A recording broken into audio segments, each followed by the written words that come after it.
I'm back to my coffee table project, and this thing just isn't big enough. But I bought a bunch of chairs like that at Lowe's, and we've got a handful of them sitting around here. They're up on the deck. So I decided I wanted to make it comfortable there. So I decided that rather than just building this by the eye, I'm going to take some measurements. And I decided I want 20-inch legs plus the 1.5-inch top. That's going to give me about 21.5 inches. Maybe by the time I sink it, it'll be 21 inches tall. That should be about right. I think I'm going to make it about 24 inches deep. And then I'm going to put a shelf 6 inches up.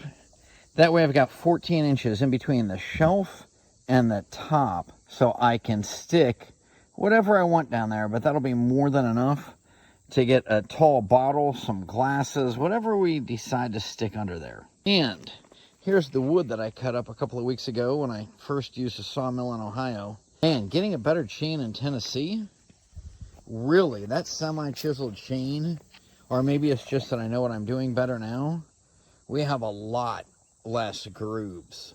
So whichever ones of these I'm going to use for a top, I might have to plane it down some. Or just leave it rough and then stuff doesn't slide. I don't know. We'll see. But let's see what I can do with this today.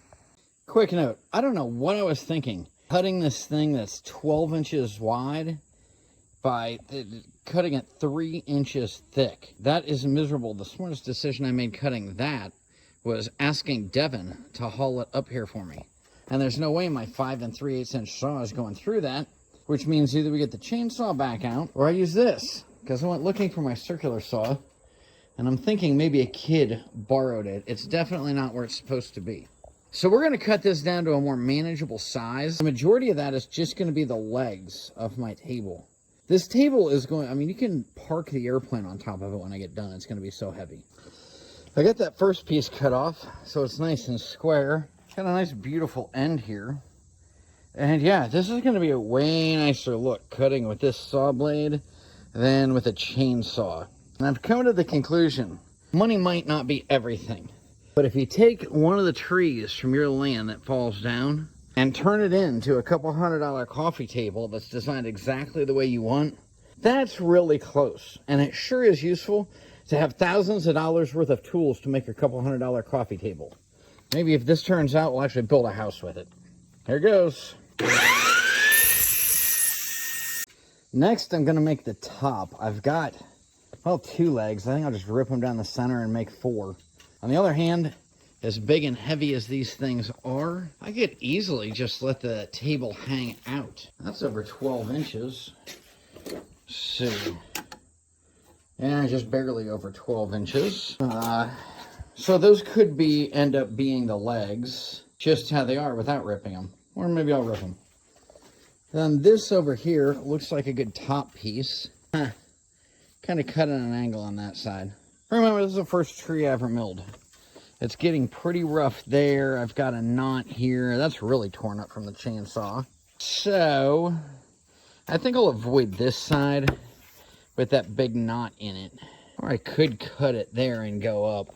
I only need 2 sections out of this that are 2 foot long.